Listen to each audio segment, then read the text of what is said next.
Pronoun కదా, I. Yes are no? నీకు అది కూడా తెలియకపోతే నేను రాస్తా. First person pronoun I, we.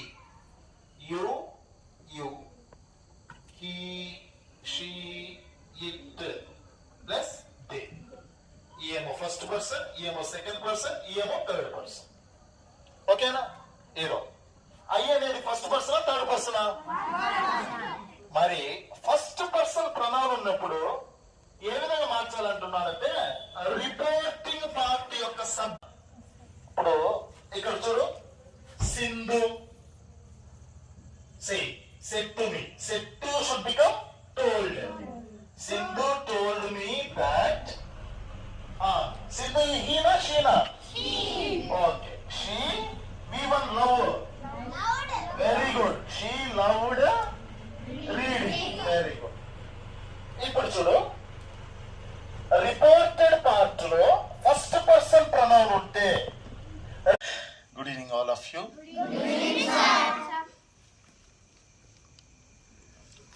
Hari Navodaya coaching centre Adoni. నిజంగా చెప్పాలంటే మట్టిలో మాణిక్యాలని అంటే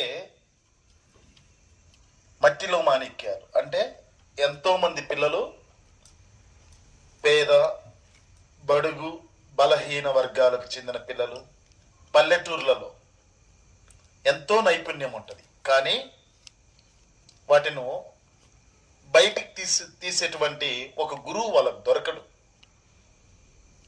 సో అలా మట్టిలోని మాణిక్యాలను బయటికి తీసేందుకు దొరికినటువంటి ఏకైక గురువు మన హరి సార్. మన యొక్క హరి నవోదయ కోచింగ్ సెంటర్ ఆదోనిలో.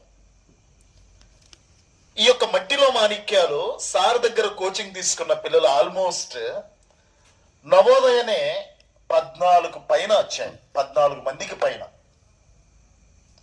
అండ్ అలానే మనం చూసుకుంటే సైనిక్ ఆ యొక్క పేపర్ ఎలా ఉంటుందంటే చాలా టఫ్ గా ఉంటుంది, టగ్ ఆఫ్ వార్, ఎంతో కాంపిటీషన్, కొన్ని లక్షల మంది రాస్తారు. అలాంటి వాటిల్లో కూడా మన యొక్క హరి నవోదయ కోచింగ్ సెంటర్ పిల్లలు నైపుణ్యాన్ని ప్రదర్శించి 4 మంది సీట్లు కొట్టారు, 4 సీట్లు కొట్టారు.